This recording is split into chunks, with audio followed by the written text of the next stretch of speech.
আরেকটি কথা মনে পড়ল, টঙ্গীর ইজতেমাকে অনেক মুসলমান আমাদের দেশে পত্রপত্রিকায় লেখে আরাফাতের পরেই, হজের পরেই দ্বিতীয় মহাসমাবেশ। এটি একটি ষড়যন্ত্র, এটি একটি ষড়যন্ত্র। এবং বলা হয় 30-40 লক্ষ লোকের সমাবেশ হয়েছে। মিথ্যে কথা। এই পল্টন মাঠের ধারণ ক্ষমতা কত আমাদের জানা আছে। ওইখানে কতটা জায়গা, কত বর্গ মাইল এলাকা নিয়ে লোকেরা বসে এবং তাতে কত লাখ লোক হতে পারে। আচ্ছা, যাই হোক, আমি বলতে চাই, টঙ্গীতে যদি 50 কোটি লোক একত্রিত হয়, আরাফাতের 1 ইঞ্চি জমানের সমান হবে না। যারা আরাফাতের পরে, হজের পরেই দ্বিতীয় সমাবেশ বলে, তারা বেয়াদব। আরাফাতের ময়দানে ডেকেছেন আল্লাহ।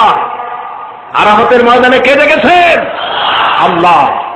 আর আরাফাতের ময়দানে হাজির হওয়া ফরজ। আদম আলাইহিস সালাম থেকে শুরু করে সমস্ত পয়গম্বরদের চোখের পানি শুকায়েছে আরাফাতের মাঠে। আরাফাতে যাওয়া ফরজ, টঙ্গীতে যাওয়া মুসলমান। কাজে কোন মুসলমানের বেয়াদবি শব্দ ভবিষ্যতে উচ্চারণ করবেন না। কোথায় আরাফাত আর কোথায় টঙ্গী? আস্তাগফিরুল্লাহিল আযীম। এমন ধারণার সৃষ্টি করা হচ্ছে